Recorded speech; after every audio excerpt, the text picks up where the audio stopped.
course, teaches storytelling. But without people, there would be no stories. Stories, after all, are made by the people, for the people, and with them, expressing their deepest needs and hopes. Perhaps for this reason, there's no more universally captivating story than that of how human life begins. Where do we each come from? Where are we going? Well, it all starts with a baby. So let's talk about babies and causal connections. For generations, parents all around the world have sought ways to explain to their children where babies come from. For all kinds of reasons, the topic was veiled in the shrouds of euphemism or fiction. You may have heard about babies found in cabbages or about miracle births after prayer. Across cultures, however, the idea that storks bring babies was used liberally as a response to the child's question, "Mommy, where did I come from?" At first blush, the fictitious story of storks bringing babies might be just that, a story. But, as Professor Robert Matthews of Aston University has shown tongue-in-cheek, one may in fact bring some empirical evidence in support of this hypothesis. Looking at the problem in a statistical sense, he found that there is an unexpected variable correlated with the number of babies born in late 20th century Europe. That variable is number of storks. Well, storks, yes, as those in the Pixar animation movie. This is a trick, right? Well, yes and no. It depends how you interpret the numbers, which shows that determining causality with numbers is a tricky thing indeed. In a teaching statistics paper from 2000, Professor Robert Matthews found a significant correlation between number of storks and number of babies born with a p-value of 0.008 across 17 European countries between 1981 and 1990. This means that if we were to repeat the observation 10,000 times, we would still get the same correlation. Was Professor Matthews serious? While we can assure you that Professor Matthews' numbers are valid, his intention was to show that not all correlations are causal. You are not wrong to assume that babies don't in fact come from storks. Rather, storks and babies are associated by coincidence. We call this a spurious relationship. This happens when two things are related to a third factor. Now, before revealing the mystery of storks and babies, let us define causality.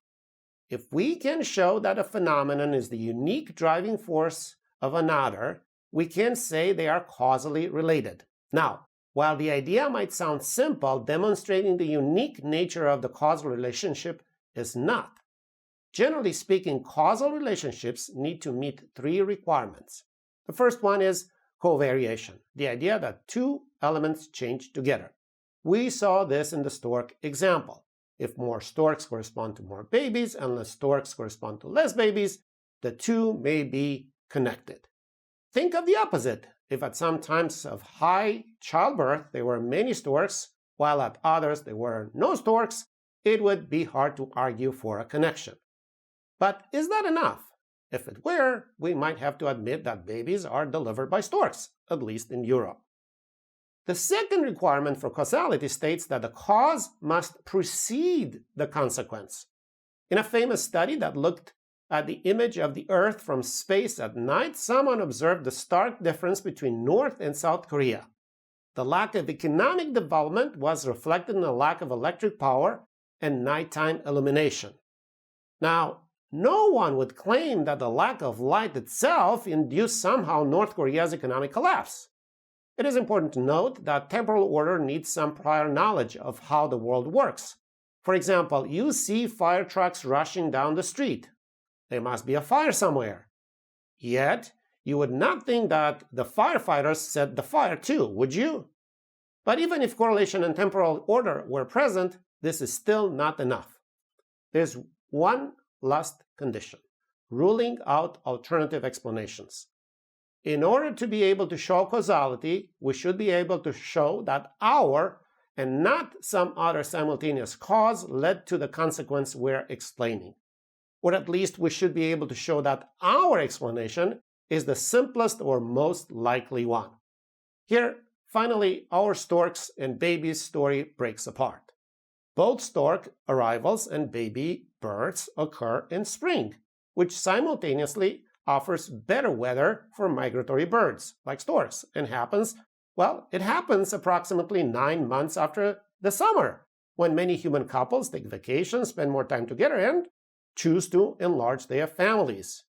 In the presence of better explanations, we must let go of the stork theory, as romantic as it might sound. Granted, we might not always be able to rule out all alternative explanations when defending a causal mechanism, which is why scientific theories are constantly revised and improved as new options are tested. In the context of storytelling, this might be good news. If we can always find new, potentially better causes for unexpected phenomena, there's no such thing as running out of stories to tell. As long as we can reliably challenge an older explanation, we can give our audiences something new to engage with and teach a valuable lesson.